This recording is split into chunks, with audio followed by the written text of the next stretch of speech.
NEET result 2024 cancel होगा या नहीं? नीट 2024 री एग्जाम होगा या नहीं?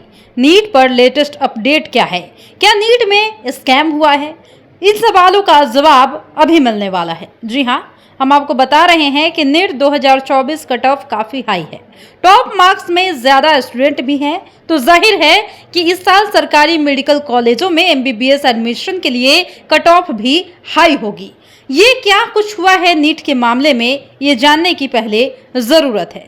इस साल का नीट रिजल्ट एमबीबीएस एडमिशन का पूरा खेल बदल कर रख सकता है।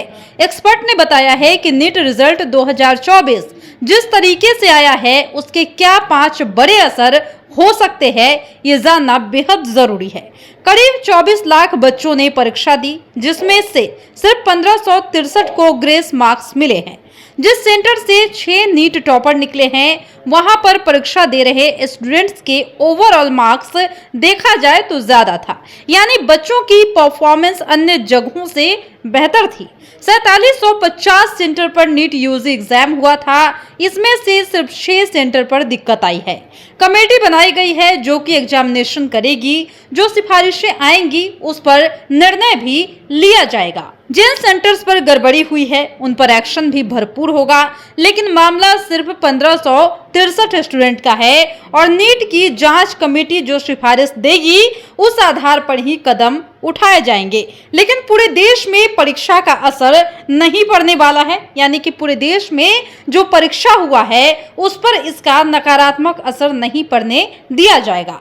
लॉस ऑफ टाइम क्राइटेरिया के आधार पर ग्रेस मार्क्स दिए गए हैं। स्टूडेंट्स को अलग अलग ग्रेस अंक दिए गए हैं, जो उनके आंसर लिखने की क्षमता समेत अन्य कई फैक्टर्स पर आधारित बताए जा रहे हैं। नीट 2024 पेपर लीक पर भी केंद्र सरकार का जवाब आया है। प्रेस वार्ता के दौरान हायर एजुकेशन सेक्रेटरी ने कहा है कि सिर्फ सवाई माधोपुर में पेपर लेकर छात्रों के केंद्र से बाहर आने का मामला सामने आया था। उसी समय वहां पर परीक्षा रोक दी गई और दोबारा से नए नीट क्वेश्चन पेपर के साथ एग्जाम लिया गया था। सिर्फ 6 केंद्रों पर दिक्कतें आई हैं, अन्य सभी जगह बिना किसी गड़बड़ी के नीट परीक्षा पूरी हुई थी। पेपर लीक जैसी कोई घटना नहीं हुई है।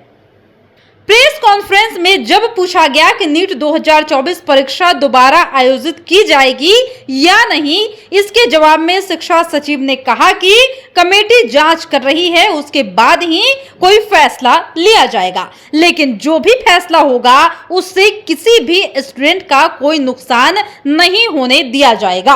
हालांकि प्रेस कॉन्फ्रेंस से ये भी संकेत दिए गए हैं कि नीट री एग्जाम अगर होता भी है तो सभी केंद्रों पर नहीं होगा, ये सिर्फ 6 सेंटर्स के लिए आयोजित किया जाएगा। शिक्षा सचिव ने कहा कि लॉस ऑफ टाइम के लिए क्राइटेरिया के आधार पर कंपेंसेटरी मार्क्स दिए गए हैं और साथ ही कमेटी इस मामले में देखेगी और उस अनुसार ही फैसला लिया जाएगा। लेकिन मामला सिर्फ 6 सेंटर्स का है और 1600 बच्चों का है। जो भी फैसला होगा वो उन्हीं के लिए लिया जाएगा, अन्य पर कोई असर नहीं पड़ने दिया जाएगा।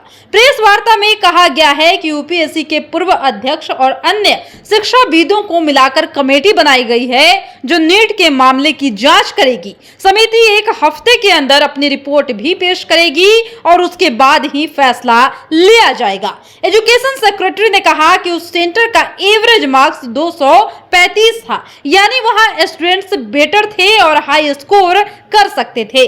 बिना ग्रेस मार्क्स भी उनका एवरेज मार्क्स ज्यादा था, लेकिन जिन सेंटर्स पर गड़बड़ी हुई है उन पर एक्शन लिया जाएगा।